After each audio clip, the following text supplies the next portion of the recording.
குடியுரிமை திருத்த சட்டம் அரசமைப்பு சட்டத்திற்கு எதிரானது. அது முஸ்லிம்களுக்கு எதிரானது என்று பலரும் கருதுகிறார்கள். இல்லை. வக்ஃப் திருத்த சட்டம் அது முஸ்லிம்களின் மீது தொடுக்கப்படுகிற தாக்குதலாக இருந்தாலும் அது அரசமைப்பு சட்டத்திற்கு எதிரானது. ஜம்மு காஷ்மீருக்கான சிறப்பு அந்தஸ்து ஒழிப்பு சட்டம் ஜம்மு காஷ்மீரை யூனியன் பிரதேசங்களாக உடைத்த சட்டம் அது முஸ்லிம்களுக்கு எதிரானது என்று தோன்றும். ஆனால் அது அரசமைப்பு சட்டத்திற்கு எதிரானது. முத்தலாக் சட்டம் அது முஸ்லிம்களுக்கு எதிரானதாக தோன்றும். ஆனால் அது அரசமைப்பு சட்டத்திற்கு எதிரானது.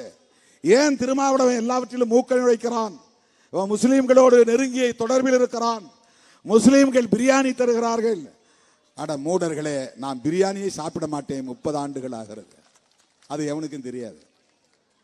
எவனும் படிக்கிறது இல்லை, டிவி பார்க்கறது இல்லை, வாய்க்கு வந்ததை பேசுறது.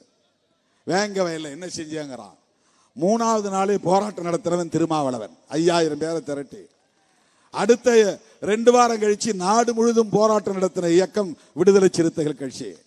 விடுதலை சிறுத்தைகள் கட்சி கொடுத்த அழுத்தத்தின் அடிப்படையில் தான் சாதாரண போலீஸ் இருந்த வழக்கு சிபிசிஐடிக்கு மாற்றப்பட்டது. சிபிசிஐடிக்கு மாற்றப்பட்டதற்கு விடுதலை சிறுத்தைகள் கொடுத்த அழுத்தம் தான் காரணம்.